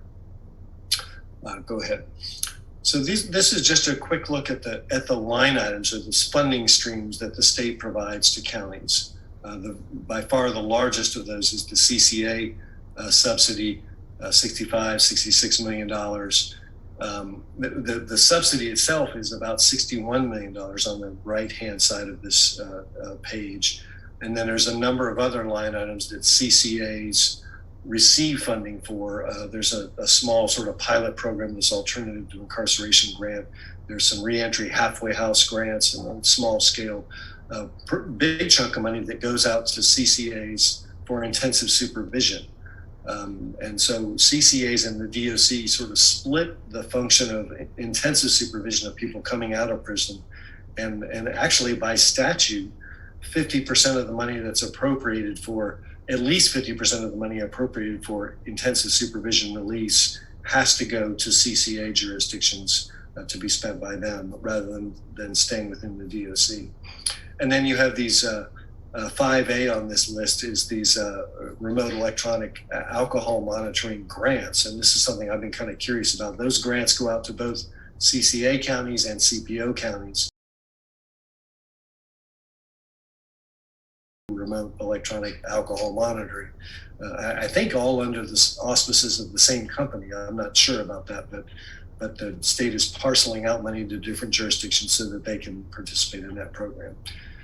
And then item 6 on the right is the caseload workload reduction grant. This is a way of subsidizing the CPO counties that the state came up with back in the 90s, and I'll say a little bit more about that. But the CPO counties basically get two main functions. One is caseload workload reduction, and the other is the longer historical CPO reimbursement account that's based on eligible salaries at the local level that can be supported by state funding. So on the county side, I mentioned the amount that counties spend on supervision. We don't have great data on this, but I will say Minnesota has something I've never seen before, which is the state auditor's office creates these reports year in and year out that roll up and tell you what counties are spending, are budgeting and raising as revenue and spending their money on.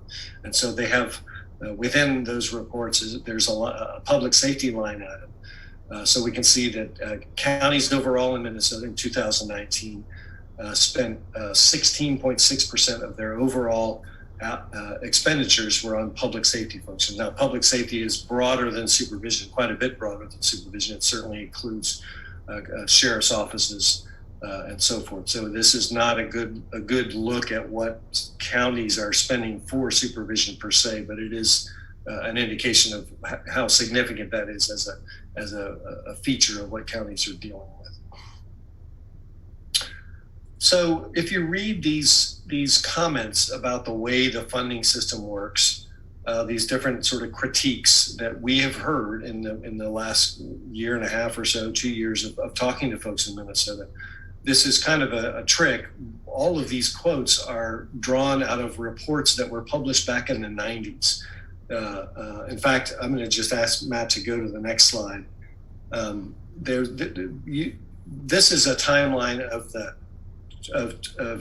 statute that governs the county probation officer delivery system, 244.19, one of the most central statutes to our effort here to understand, and one that I've spent a fair amount of time looking at. And what was fascinating to me was this long history of tinkering with that statute year in and year out. 37 amendments since its predecessor was adopted before 1920, back in 1917. So there's this long history of wrestling with how to provide authority for counties to provide supervision and differentiating counties by their population size. And there's kind of I may be wrong about this, but it's almost like there's a penchant for complexity built into the work in Minnesota. There's the Minnesota CCA formula for funding is by far the most complicated community corrections funding formula in the country. And then there's the complexity of how 244.19 has evolved over time. This is the slide that I was actually alluding to a moment ago. There was this whole spate of studies and effort back in the 90s to really wrap your arms around what's going on with probation in Minnesota. This effort kind of feels like we're coming back around to that set of issues. And again, those quotes that we showed you a couple slides ago were drawn out of this set of studies, mostly the last one, which is really quite an interesting document looking at how more state funding could be distributed to counties in a more equitable and fair way that accounts for the workload that counties are experiencing on their supervision caseloads. So you've been through this before, and I know some of the folks that we've met in this process were involved in some of these studies back in the 90s. But that was the last time the state really grappled with this stuff, and there was a whole series of amendments in 1997 that grew out of this long effort to tackle these issues. The caseload workload funding idea was one of the main things that came out of that. But there's a series of statutes, 244.20, and now I'm down to 244.24, I think, that are all grew out of this full court press on these issues back in the 1990s. And here we are again. One of the things we've been interested to look at in this is how other states do what Minnesota does in terms of pushing money from the state level out to the county level. And again, Minnesota is one of the relative minority of states that have county-driven probation or don't have state centralized probation. So here in Texas, where Jess and I are, for example, the state, everything's run at the county level, but everything is paid for at the state level. The state pushes $300 million a year out to counties to run probation departments, basically. Any leftover need at the county level is they have to get probation fee. They have to collect probation fees from folks on probation to make up that need. But Texas has long taken this approach that even though it's county run, the state's going to take financial responsibility for it. So counties just have to provide office space and cars for probation officers, and that's it. So that's one kind of drastically different approach. Pennsylvania is more like Minnesota in that the state has an idea about formula funding and getting funding out to county probation departments, but the amount of funding that Pennsylvania provides is pitiful. Where Texas is on the order of $300 million, Pennsylvania is 16 million, and of course different size states. But if you boil it down to a per capita level, it's a lot less money. And I've been working with Pennsylvania on recrafting the formula that they use for pushing money out, so that it is more sensitive to the number of people on probation and the characteristics of the people on probation. What kind of risk do they represent? What kind of severity of offense did they commit? What are the resource needs that are to be expected from the kinds of populations that different counties have under supervision? So Pennsylvania is moving, I think, towards a more logical model, but with still pretty obviously inadequate state resources. And then finally, Oregon. We've learned a lot about Oregon in the last few months. We had a session, I guess, a couple of weeks ago where we had the folks from Community Corrections in Oregon on a Zoom call with a bunch of us, learning about how they moved in the 90s to a system where the state has basically made a commitment to fully fund county-provided probation. And they do it by doing a workload study every 6 years and really figuring out who all is under supervision in different counties and what the needs are, and coming up with an overall capitated rate that the state has lived up to for the most part. So Oregon has been funding almost on the same scale as Texas in terms of actual dollars, year in and year out since the 90s, in a very logical and sort of data-driven way of figuring out what's needed to run supervision at the local level. So a few key takeaways, that NASBO chart, the lowest proportion of state general funds on corrections, that trend of correction spending and the inevitable prioritization of prison budgets over supervision budgets at the state level. And again, reflecting on this fact that over the years, the state has really wrestled with this issue. And for us, we don't want it to just be another study on the shelf. We want this to be a time when the state really reaches some great resolution on what the state's commitment ought to be in terms of funding supervision and working out that relationship with counties so that it's a more balanced approach. I'm going to pause for questions as well. Thanks, Carl. And just to jump in before people start raising their hand, we'll take questions till about 4:20. And then Michelle has a couple of next step slides. Chair Rosen's going to wrap us up. We're going to get her to her flight on time this evening. But just a quick reminder that email us, contact us, call us. We're here and available and at the state of Minnesota's disposal to make sure that any thoughts or questions or comments you want to make or have, we're here.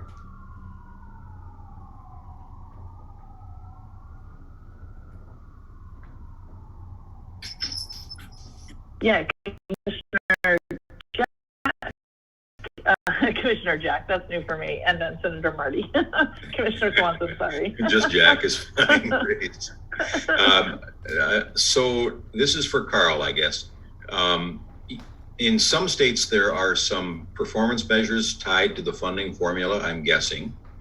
If that's true, then I'm curious, sometimes people chase after money and do it in a way that might not be for what they're trying to accomplish. They're simply after the dollars.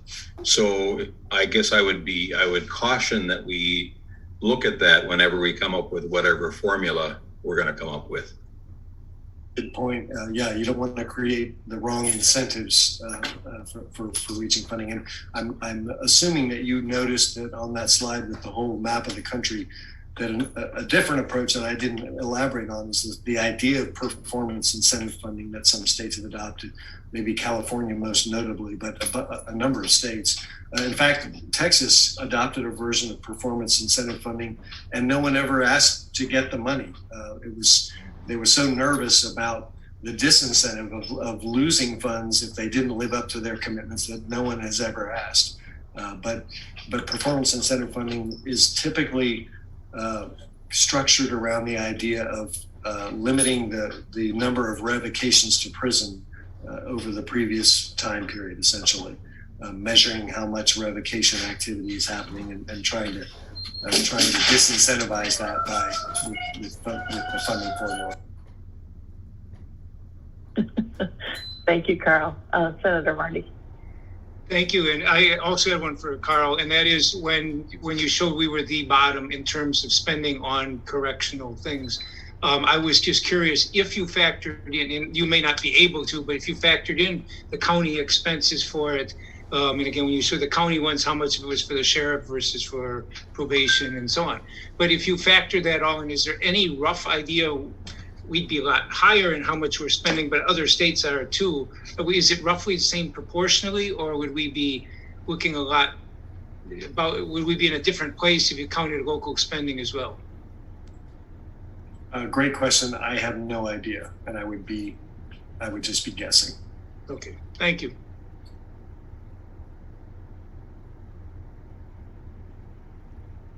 Other comments or questions, things folks want us to look into before our next time together?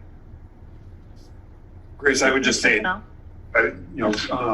Carl, will you be covering it all, the way the formulas do work, and in particular, like some of the differences? CPO is a little different, the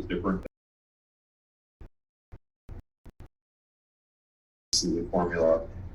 I guess my point is that one of the reasons I think I'm really so glad this is happening is that I can remember when I first got out of college, this is a long time ago, 40 years ago, these conversations about funding and how funding got delivered to counties and funding these systems were the same issues that they are when I got here in 2019. And I think it's really incumbent upon us to try to find ways to address this issue for the sake and good of certainly the counties, for government across the board, and really most importantly for the effective outcomes that I think that so expect.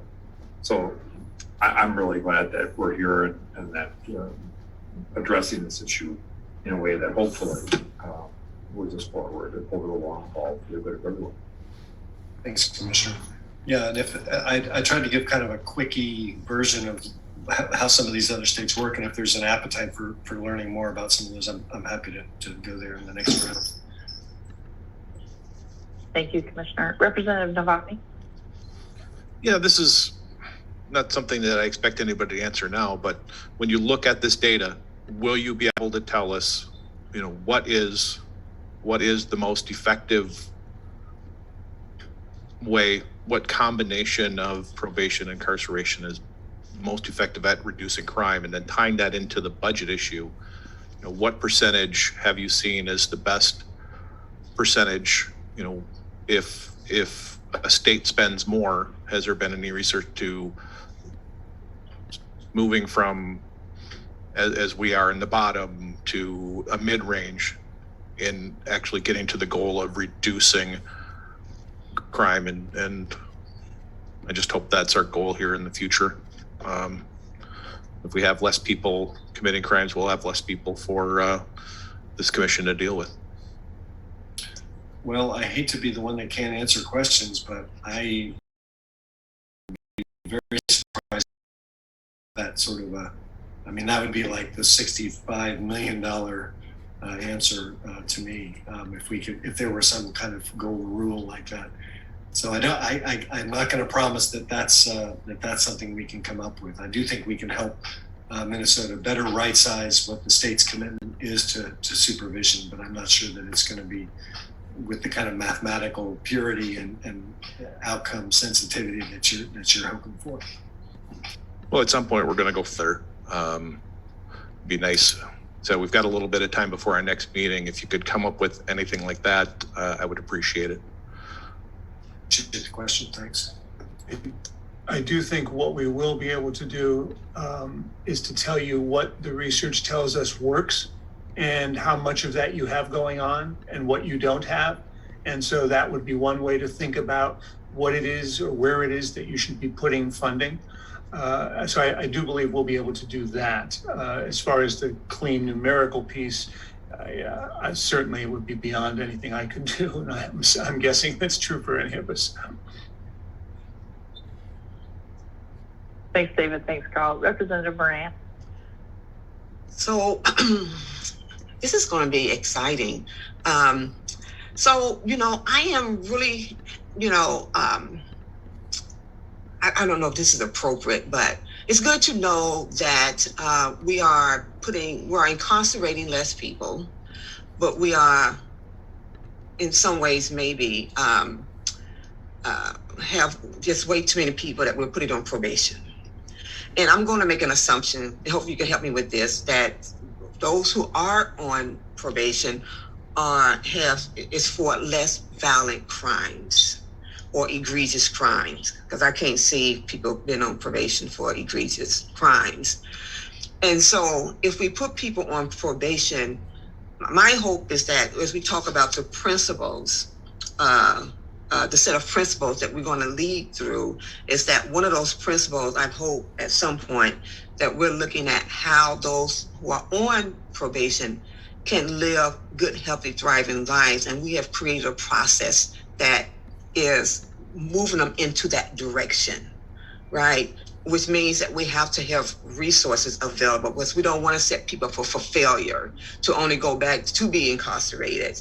And also, as we do that, to look at the inequities that we see that is happening for those who are being on probation for maybe sometimes the same type of crimes or whatever. Some are getting probation, some are not. And so I hope through this that we have some good, strong principles that we're going to make decisions around to create the outcomes of success, because we want people to be successful, I would think, at some point here. So I look forward to seeing where we move. Thank you, Representative Moran. And I will tell you that just as a quick snippet before I let Kelly wrap our comments up, but again, keep comments coming, keep emails coming, is that, Minnesota does put people who commit violent crimes on supervision. We do. And I think the piece that's important is that it doesn't mean it doesn't work. I think the question is the right level of supervision happening for people based on their risk, based on their needs, based on what their history is. And I think that's the thing you're going to hear is not necessarily, we're always going to be asking, are the right people being supervised at the right level, and are they getting what they need in order to be successful, because whether or not someone's violent and they're incarcerated, or whether they commit a violent crime and they're on supervision, at some point people leave prison. Sometimes people leave supervision, and the idea is to make sure that people have the skills they need not to commit more crime or not to commit more violence.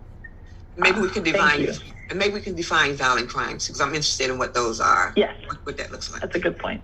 I appreciate that. Kelly, and then Michelle, go ahead and queue up after Kelly's comment. Thank you. Thanks. I just wanted to make the point that as we continue these discussions, it's just as much about our values as it is about the research.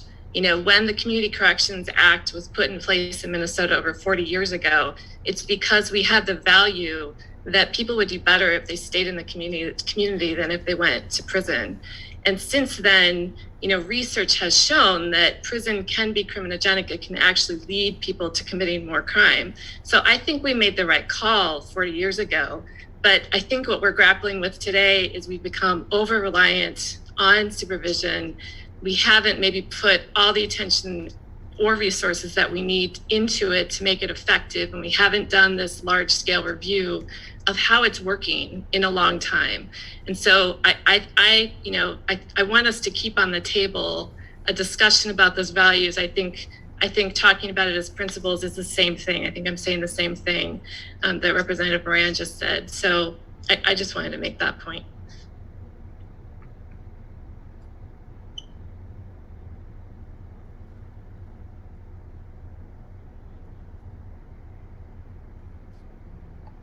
All right, so I will, I know we have just a few minutes left here, so I'll wrap us up pretty quickly.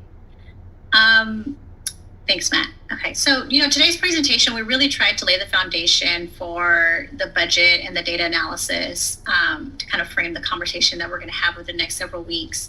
The next time we meet, we're really going to dive deeper into community supervision, and our goal is to really kind of test Minnesota's community supervision system against three principles: effectiveness, equity, and resources. And I think it was really encouraging to hear that today's conversation and the discussion that we had kind of led us in that direction anyway. And so we certainly kind of encourage you, as you reflect over the next week about the discussions that we had today, to really be thinking about these areas. And I guess another way to think about this is when we looked at the scope of work that both working groups, the council and the delivery systems working group, it kind of boiled down to this, right? Is supervision working? Is that investment working? And so we really encourage you to kind of think about this as you move forward next week and as we get into our future conversations.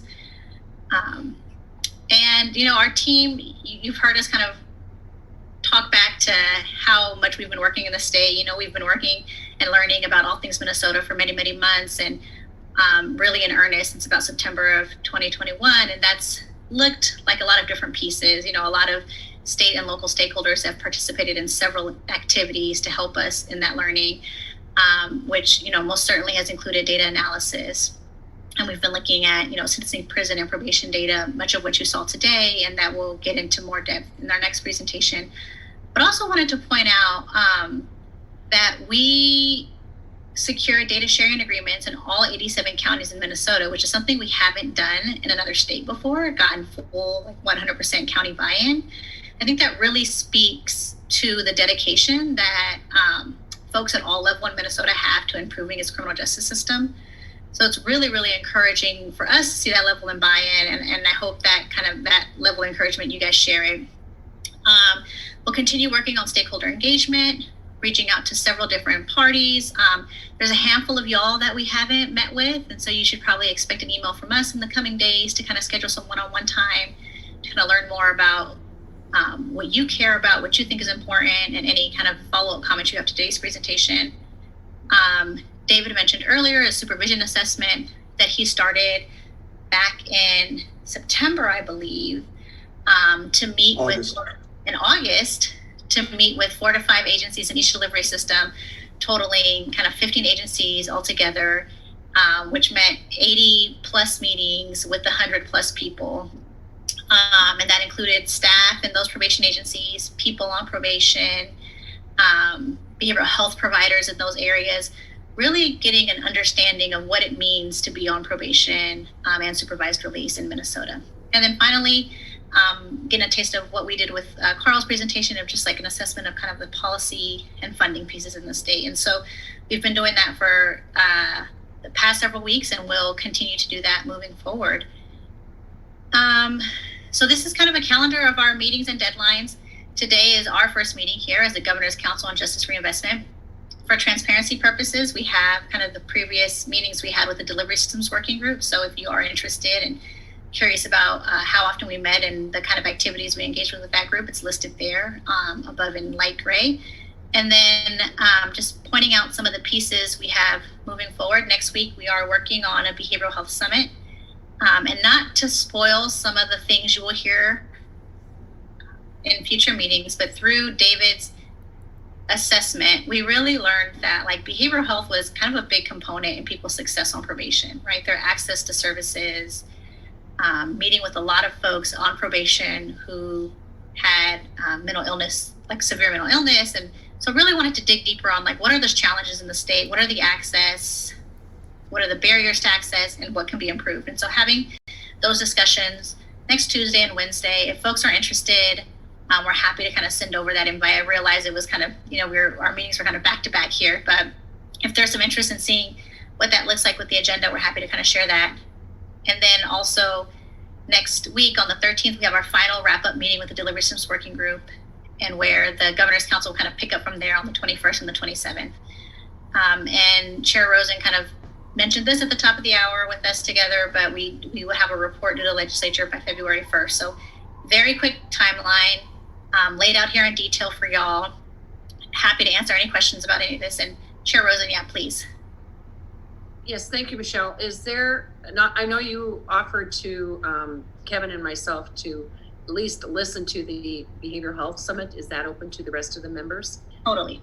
And okay, super. And also, are we going to get a kind of a summary, synopsis of the Delivery System Working Group? And at what date will that be? Yeah, so a lot of the slides that we shared today are things that were vetted and through the Delivery Systems Working Group. So I'm sure that we're kind of on both. I don't think there were any huge surprises for the folks that are on both committees. We can do something more formal, but everything you saw today kind of filtered through that group first to make sure there was kind of consensus and agreement on what we saw before it came here. Okay, so if you're anything like me and like a visual aid, this is I just covered on our timeline, but also that Grace covered earlier. We had a project launch with the Delivery Systems Working Group back in September. Have been working with that group through the end of through the fall and the winter to share our findings and data analysis and kind of that stakeholder engagement. We're working towards having policy recommendations for the legislature in February. And just the last piece that we'll highlight here, just like that last little section in green, we do have a group of folks that work on implementation. We have Madeline on our call today, and David, who you heard from a bit, who work primarily on our phase 2 team. So if there are policy recommendations that are approved and enacted, we do have another group of folks that will come in and work through the remainder of the year to make sure that those policies are enacted with fidelity, that y'all are getting the outcomes that you wanted, and helping kind of course correct if things like get off the rails a bit. And so that's what's to be expected in the next month that we have together. If you have any questions about our presentation, please feel free to follow up with us. So I ran a little late, so apologize, Chair Rosen. But over to you. So first of all, you're probably all a little overwhelmed like I am. This was an amazing amount of information and work, and the amount of attention in this. We feel we should be very blessed. Feel blessed what you focused on Minnesota. And we have a lot to offer here. And like I said at the beginning, we're all around the table. This is a healthy dialogue. I can't thank you any more than I can for your engagement on this. I know myself, I'm going to go. I have all 3 programs in my Senate district. I'm going to go talk to all of them. I'm going to do a little reconnaissance myself. I need to know more. So with that, I look forward to 2 weeks from today. I think at the same time, I'm going to turn it over to Kevin for final words. Thank you. Yeah, well, thank you. I just want to chair Senator Rosen sentiments. Thank you all so much for coming together and talking about this issue that's going to impact a huge population of our community. What we've been calling here today as offenders is folks who I know as human beings like you and I who made a mistake, who offended on the day, and we have them inside of our correctional facilities or on paper saying that we still own their bodies and their time. So thank you all signing up to do this really mighty work. It's my honor to sit as the co-chair with Senator Rosen as we do this work. But I'm a transformational organizer, so I just want to extend the olive branch to everyone who is on this call that this work is going to go through and beyond these nice little Zooms that we are having. Either way it goes, it's going to take us all to implement this. So I am down to have a one-to-one with anyone to talk about how we can further not make sure that this only happens, but it's effective and there's actual change. So thank you all, and I'm looking forward to the next time we meet. Let's do this thing. Thank you, Kevin. Are there any questions before we adjourn? I don't see any hands. With that, everyone have a safe weekend.